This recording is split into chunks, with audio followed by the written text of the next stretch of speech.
Hello friends, आज हम पढ़ेंगे क्लास 8 का chapter number 6 combustion and flame. तो हमने इस चैप्टर का इंट्रोडक्शन वीडियो कर लिया है और हमने इस चैप्टर का पार्ट 1 और पार्ट 2 कर लिया है। तो आज हम देखेंगे पार्ट 3 और पार्ट 3 में हम पढ़ेंगे कि टाइप्स ऑफ कंबशन कितने टाइप के होते हैं और कंबशन की यूनिट क्या होती है। हम यही सब पढ़ेंगे आज इस वीडियो में। तो लेट्स स्टार्ट। और टाइप ऑफ कंबशन, अब हमारे कंबशन की 3 टाइप्स होते हैं। पहला होता है हमारा रैपिड कंबशन, सेकेंड होता है हमारा स्पॉन्टेनियस कंबशन और हमारा होता है थर्ड हमारा एक्सप्लोजन कंबशन। तो सबसे पहले हम पढ़ेंगे कि रैपिड कंबशन होता क्या है। अब यहाँ पे एग्जांपल दिया है, हम एग्जांपल से थ्रू समझते हैं। आप क्या करिए ना, हाँ, एक माचिस की तिल्ली लीजिए, मतलब जलाई हुई माचिस लीजिए और उसको अपना गैस स्टोव ऑन कर दीजिए। लेकिन आपको ये करना किसके, अपने पेरेंट्स के देखने में करना है। आपको ऐसे नहीं करना, वरना आपके घर में आग लग सकती है। आप माचिस के लिए जला के लीजिए गैस के पास और गैस आप ऑन रखिए, उसमें लाइटर मत लगाइएगा। आप देखेंगे अचानक से वो उसने आग पकड़ ली, हल्की सी दूरी से उसने आग पकड़ ली। क्यों? क्योंकि वो उसने ना, हाँ, उसको उसका इग्निशन टेम्परेचर मिल गया। क्योंकि जब वो जितना लिक्विड भरा होता है ना गैस के अंदर, हाँ, सिलेंडर के अंदर, हाँ, वो जब आएगा ना हीट के कांटेक्ट में, तब उसमें आग लग जाएगी। लाइटर में यही होता है, हम लोग जो लाइटर से हम लोग चिंगारी निकालते हैं और उसमें से वो गैस निकलती है, दोनों मिलके एक फ्लेम बन जाते हैं। तो इसी फ्लेम को हम कहेंगे rapid combustion of we the gas burn rapidly produce heat and light. Rapidly मतलब अचानक से कोई लाइट जलने लग गई, मतलब हमने उसे पास बुलाया और अचानक से उसने आग पकड़ ली। इसे हम कहते हैं, इस टाइप कंबशन को हम कहते हैं रैपिड कंबशन। अब there are substances like phosphorus which burn in air at room temperature। अब जो है ना, एक सब्सटेंस है फॉस्फोरस जो रूम टेम्परेचर पे जल सकता है। तो इसलिए हम उसको ना, हाँ, केरोसिन लिक्विड में रखते हैं, ताकि वो, अगर मान लीजिए अगर हम फॉस्फोरस को ऐसे रूम टेम्परेचर पे रखेंगे तो क्या होगा, पूरे रूम में आग लग। इसलिए हम उसे केरोसिन में प्रिजर्व करके रखते हैं। तो अब हम देखते हैं सेकंड हमारा है स्पॉन्टेनियस कंबशन। अब ऐसा कंबशन जिसमें मटेरियल सडनली ब्रस्ट हो जाए इनटू फ्लेम, मतलब सडनली वो चीज़ जल जाए फ्लेम में, हाँ, without application of interfere apart cause by spontaneous. मतलब हमने हमने उसमें कुछ इंटरफेयर नहीं किया, उसमें उसमें ह्यूमन इंटरफेयर कुछ भी नहीं है, लेकिन फिर भी उसमें अचानक से आग लग गई। उसे हम कहते हैं स्पॉन्टेनियस कंबशन। तो आपको डेफिनेशन याद रखनी होगी, the type of combustion in which a material suddenly burst into flame. Suddenly वो एक चीज़ मतलब कोई जैसे कि पत्ता हो गया, वैसे वैसी कोई चीज़ अगर अचानक से फ्लेम में जल जाए, उसे हम कहते हैं spontaneous combustion without the application of any apparent cause by spontaneous cause is called spontaneous combustion। अब spontaneous combustion का एग्जांपल दिया गया है। अब स्पॉन्टेनियस कंबशन में कोल डस्ट, देखिए, spontaneous combustion of coal dust has resulted in many disaster fires in coal mines. अब क्या होता है, जब कोल डस्ट निकलता है तो उसमें से बहुत कुछ फायर भी निकल जाता है, कभी कभी ऐसा होता है मेरे ख्याल से। तो हम देखते हैं आगे। ये कोल माइन आपको इतना समझने का चीज़ है नहीं, बस आपको मैं बता दे रहा हूँ कि फॉरेस्ट में हमारा स्पॉन्टेनियस कंबशन काम कैसे करता है। अब क्या होता है ना, कई कई लोग कैंप फायर पे जाते हैं, या फिर चलो कैंप कैंप फायर छोड़ दो आप, चलो मान लीजिए बहुत गर्मी का सीज़न है, अफ्रीका का ले लीजिए एक चीज़। अब अफ्रीका में बहुत ज़्यादा गर्मी रहती है, वहाँ पे सब पत्ते सूखे हुए होते हैं। अब मान लीजिए अब ज़्यादा गर्मी बढ़ गई तो पत्ते में हल्की चिंगारी लग गई, और उसमें ह्यूमन इंटरफेयर कुछ भी नहीं है, उसमें उसमें हम लोगों ने कुछ भी इंटरफेयर नहीं किया, लेकिन फिर भी वो अचानक से उसमें एक चीज़ ब्रस्ट हो गई। उससे हम कहते, इस ये हमारा एग्जाम्पल है स्पॉन्टेनियस कंबशन का। अचानक से जल गई, उसके थ्रू पत्ते से पत्ते, फिर पेड़ से पेड़, ऐसे पास करते करते पूरी घाटी में, पूरी जगह पर वहाँ पे आग लग गई। तो हमें क्या करना, अभी हमें ये अलग टॉपिक है, हमें ना हम कब भी जाते हैं कैंप या फिर कहीं बाहर जाते हैं, तो हम जब भी आए तो हमें इंश्योर करना चाहिए कि हमने जितने भी कैंप फायर किए हैं उसमें क्या हमारी जो फ्लेम है हम उसे बुझा के आए, उसमें हल्की सी भी चिंगारी ना रह जाए, वरना हल्के से पत्ते में लगेगी और फिर पूरे जंगल में आग लग सकती है। हमारा थर्ड टाइप ऑफ कंबशन है एक्सप्लोरेशन कंबशन। अब ये कंबशन ना सब बच्चों को याद रहेगा, क्यों? क्योंकि इस कंबशन में बहुत इंटरेस्टिंग चीज़ होती है। होता क्या है इसमें, जब हम क्रैकर जलाते हैं ना, हाँ, तो उसमें क्या होता है, अचानक से वो फट फट फट फट करने लग जाते हैं, हाँ। और व्हेन अ क्रैकर इज इंगेटेड, a sudden reaction take place with the evolution of heat. Lights and sound. A large amount of gas form in the reaction liberates such as reaction called explosion. अब explosion में क्या होता है, जैसे आपने देखा होगा पटाखे तो आपने उड़ाए होंगे सबने ऑलमोस्ट ले। आप क्या करते हैं, हल्की चिंगारी लेके जाते हैं, फिर क्या होते हैं, अगरबत्ती लेके जाते हैं उसके पास और उसको हल्की चिंगारी देते हैं। वो क्या होता है, हीट भी देता है, वो लाइट भी देता है और वो आवाज़ भी देता है बहुत सारी। इसी टाइप के कंबोशन को आप कहते हैं explosion कंबोशन। Explosion can also take place pressure in the applied to the crackers। ये हमारे क्रैकर्स में यूज होता है। अब हमने पढ़ लिया टाइप्स ऑफ कंबशन। अब हम पढ़ेंगे 6.4 फ्लेम। अब हम पढ़ेंगे फ्लेम होता क्या है। अब फ्लेम सब जानते हैं कि फ्लेम क्या होता है। फ्लेम में बहुत टाइप्स के होते हैं। अभी देखिए पहले आपको बताते हैं flame of a candle, flame of a kitchen stove. आप घर में कभी लाइट गई होगी तो आपने कैंडल तो जलाया होगा ही, या फिर किसी त्योहार पे। अब ये तो आपने सब घर में देखा होगा कि जो स्टोव की फ्लेम होती है वो ऐसे दिखती है, थोड़ी ब्लूइश कलर की। अब देखिए जब पहले के ज़माने में ये और लैम्प टाइप का हुआ करता था, कैरोसिन लैम्प बोलते थे इसे पहले। फिर ये हमारा दूसरा पिक्चर हमारा कैंडल का दिया गया, फिर ना बुश बर्नर कर दिया। ये बुश बर्नर ना हमारे लैब्स में भी होता है अभी। तो हम देखते हैं, हाँ ये एक्टिविटी अगर आप करना चाहते हो कर सकते हैं, मैं आपको बता दे रहा हूँ। आप उन materials forming flame on burning. अब बताने की सब हमारे फ्लेम देते हैं कि नहीं देते। कैंडल हमारा फ्लेम देता है, मैग्नीशियम फ्लेम नहीं देता। कैम कैम्फोर, आपको होमवर्क है कैम्फोर होता क्या है आपको कमेंट सेक्शन में बताना है, ठीक है। अब ये नहीं कि सब सब गूगल करने बैठ जाएंगे। अगर आपको ज़्यादा डाउट है तो फिर मुझसे पूछिएगा, आपको ज़्यादा समझ में नहीं आया तो। केरोसिन स्टोव पे हमारा फॉर्म होता है फ्लेम। और चारकोल में कभी फ्लेम वो नहीं होगा, वो फ्लेम नहीं होगा। क्यों? क्योंकि वो अंदर ही अंदर झुलसते रहता है, देखते हैं ना अंदर अंदर बिल्कुल लाल लाल होता है, लेकिन बाहर वो कभी भी नहीं दिखाता कि वो लाल है, वो अंदर अंदर दिखाता है कि वो लाल है बस। तो यहाँ पे एक एक्टिविटी दी गई है, ये एक्टिविटी इतना कुछ खास नहीं है। तो हम देखते हैं इस वाली एक्टिविटी को। अब आप क्या कीजिए ना, हाँ एक स्टील का पार्ट लीजिए, हाँ उसको एक उसे किसी से पकड़ के रखिए और उसे कैंडल के ऊपर ले जाइए कुछ देर के। अब देखेंगे ना हाँ कि जो स्टील का पार्ट है, कुछ भी है ना, और कुछ देर बाद नोटिस करेंगे ना वहाँ पे, हाँ जहाँ पे आपने रखा था स्टील, हाँ यहाँ पे ये, तो यहाँ पे देखेंगे कुछ काला काला रंग का आ जाएगा। और हम देख लिया, हाँ सबको 10 सेकेंड रखना है, ठीक है।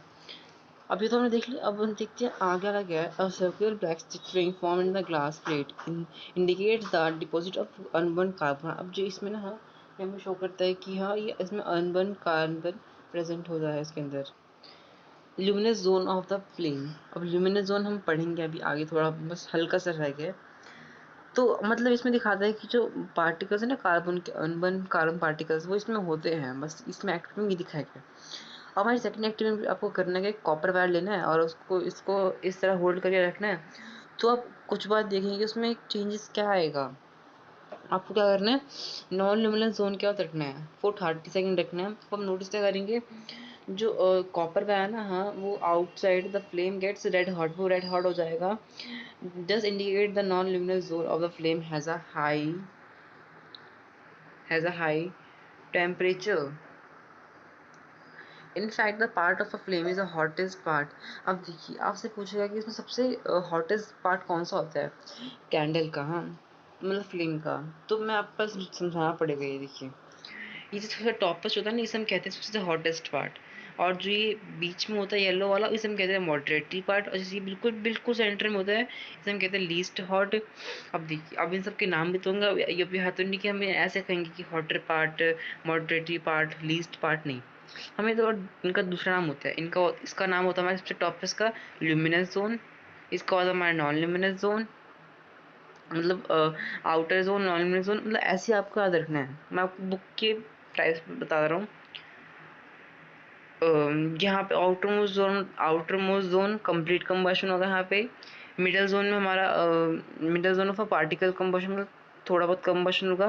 अब ये इनर मोस्ट यहाँ पे अनबर्न वैक्स हमारा होगा, वेपराइज होगा ब्लैक कलर में। अब अपने हो जो सोनार होता है हाँ वो ना हमेशा आउटर मोस्ट जोन यूज़ करता है मेटा, मतलब वो शेप देने के लिए किस चीज़ को, क्योंकि सबसे हॉटेस्ट जोन वही होता है। तो अब हम पढ़ेंगे फ्यूल क्या होता है। अब फ्यूल आप सब जानते हैं क्या होता है, the source of heat energy of for domestic and industrial purpose. अब देखिए फ्यूल्स के ना बहुत सारे एग्जाम्पल होते हैं, जैसे हमारा हो गया वुड हो गया, चारकोल हो गया, पेट्रोल हो गया, केरोसिन हो गया, ये सब हमारे फ्यूल्स हैं। इसे हम कहते हैं फ्यूल्स। अब जो गुड फ्यूल होता है ना, हम is one which is rapidly unavailable. It is a cheap, it's burned easily in air at a moderate rate. It is produce large amount of heat. It does not leave behind unscraped systems. अब देखिए जो fuel होता है ना, अब देखिए, अब अगर मेरे बोलने में कुछ गलती हो तो आप मुझे समझ जाइए, मतलब ठीक है। तो देखिए होता क्या है ना, हाँ, कि जब मतलब हम लोग एक अच्छा फ्यूल खरीदेंगे, हाँ, तो वो ना, हाँ, हमेशा अवेलेबल होगा, मतलब हमेशा मौजूद रहेगा मार्केट में। वो थोड़ा चीप, थोड़ा सस्ता भी होता है, वो इजीली बर्न हो जाता है मॉडरेट रेट पे। मॉडरेट रेट मतलब ये देखिए है ना, ये मॉडरेटरी हॉट, मतलब मॉडरेट मतलब ना ज़्यादा ना कम, उस पे वो बर्न हो जाता है। और ये हमारा large amount of heat produce करता है। अब देखिए हमारे लिए फ़ायदा ही तो है, हमें क्या चाहिए, हीट चाहिए फ्यूल से, और क्या चाहिए। It does not leave behind any indescribable substance. तो हम देखेंगे इंड आइडल फ्यूल।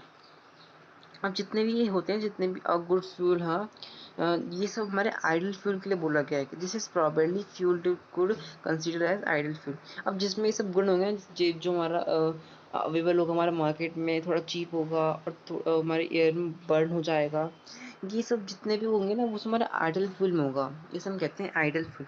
और आपसे पूछा है कि डेफिनेशन बताओ आइडल फ्यूल की, तो you call that it is cheap, it burn easily in air at a moderate rate, it produce large amount of heat, it does not have behind any undescribable substance.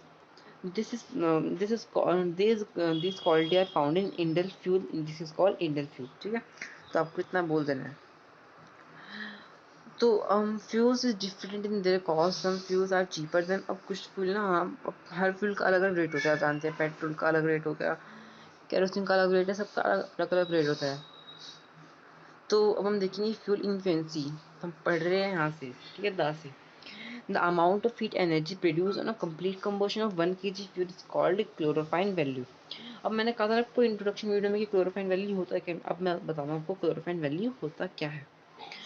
अब देखिए होता है क्या, अब ना पूरे कंप्लीट कंबशन, मतलब पूरे 1 kg फ्यूल में पूरा जो कितना भी कंप्लीट कंबशन होगा ना, और जितना भी कंबशन होगा वो सब कहेंगे क्लोरोफाइन वैल्यू, जिसमें हमारे अमाउंट ऑफ हीट एनर्जी निकलेगी उसे हम देखिए मान लीजिए। अब देखिए, आपने क्या लिया, 1 किलो आपने केरोसिन लिया, मतलब 1 kg आपने केरोसिन लिया।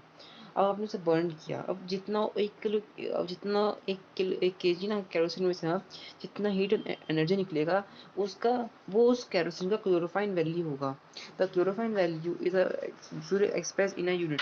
अब क्लोरोफाइन वैल्यू को हम एक यूनिट में एक्सप्रेस करते हैं, उसे हम कहते हैं किलोजे पर केजी के। ये देखिए हमने केजी पढ़ा ना, तो वैसे हम उसे कहते हैं किलोजे पर केजी, जो हम क्लोरोफाइन वैल्यू की यूनिट होती है हमारी ये। अब हमारे कुछ अगर आपको समझ में आता है, यहाँ पे एग्जाम्पल दिए गए, देखिए फ्यूल, ये सब हम 1 kg लेंगे, fuel dung 1 kg, wood 1 kg, coal, petrol, gas, diesel सब 1 kg लेंगे हम लोग।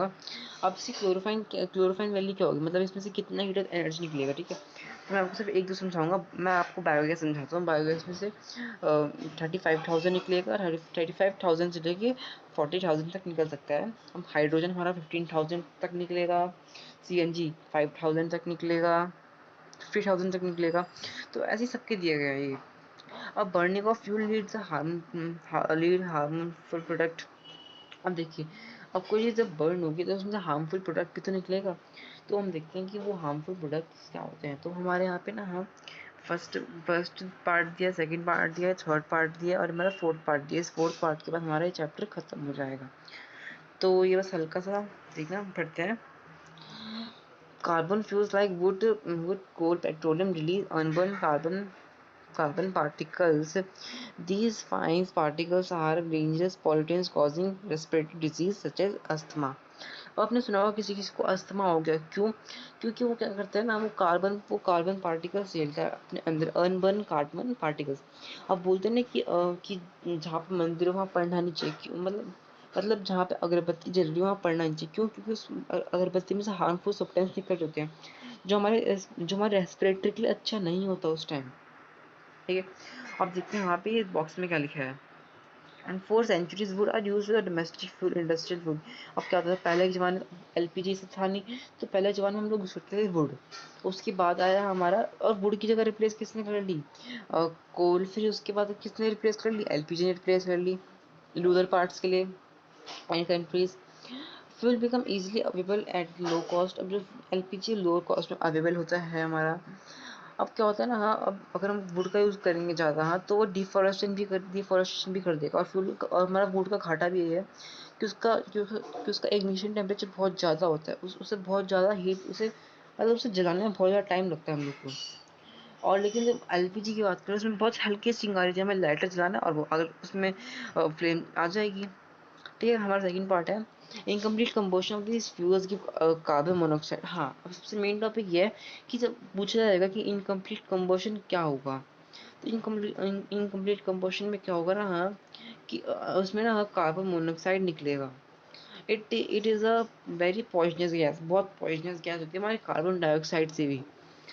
अब it is a dangerous to the burns cold close room. अब इसलिए बोलते हैं ना कि कोयले को मत जलाओ बंद रूम में।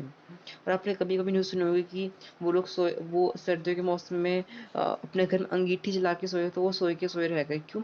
क्योंकि उनमें ना वो कार्बन मोनोऑक्साइड उनके रेस्पिरेटरी में घुस गया था और उनको घुटन की उनकी डेथ हो गई। हमारा थर्ड पॉइंट है combustion of most fuels release carbon dioxide in environment release. अब देखिए क्या होता है, अब जब सब जानते हैं कि जब कंबशन होगा तो उससे गैसेज निकलेंगी, जैसे कि कार्बन डाइऑक्साइड हो गया, कार्बन मोनोऑक्साइड हो गया, बहुत सारी निकलती है गैसेज। लेकिन हमें सिर्फ अभी कार्बन डाइऑक्साइड की बात करनी है। और कार्बन डाइऑक्साइड से क्या होता है, ग्लोबल वार्मिंग होती है। तो इसलिए हमें मतलब सिर्फ कार्बन ग्लोबल वार्मिंग हमारी कॉज होती है एक। अब हम देखते हैं कि ये क्या लिखा है बॉक्स में, global warming is the rise in the temperature of atmosphere. अब ग्लोबल वार्मिंग में होता है क्या ना, टेम्परेचर हमारा अराइज हो जाता है। और जब टेम्परेचर अराइज होगा तो हमारा बहुत ज़्यादा हमारी हीट बढ़ेगी हमारी, और ग्लेशियर सब पिघलेंगे और हमारी बाढ़ आ जाएगी इसी वजह से। अब हम पढ़ेंगे कि एसिड रेन क्या होता है। ठीक है, burning of coal and diesel release sulphur dioxide. अब जब कोल बर्न होगा या एंड डीजल बर्न होगा तो हमारा क्या रिलीज करेगा वो, सल्फर डाइओ सल्फर डाइऑक्साइड गैस। अब ये एक्सट्रीमली ना हम सफोकेटिंग एंड क्रॉसिव गैस होता है, मतलब बहुत घुटनदायक गैस होता है ये। और जो पेट्रोल इंजन ना, हाँ वो गैसेस ऑक्साइड प्रोड्यूस करते हैं, ऑक्साइड ऑफ नाइट्रोजन प्रोड्यूस करते हैं। और जब ना oxide of sulphur and nitrogen dissolve in rain water. अब आप समझ रहे हो कि अब बादल का पानी को हम नीचे लाएंगे, फिर मिक्स करेंगे, फिर वापस भेज देंगे, नहीं ऐसा नहीं होता।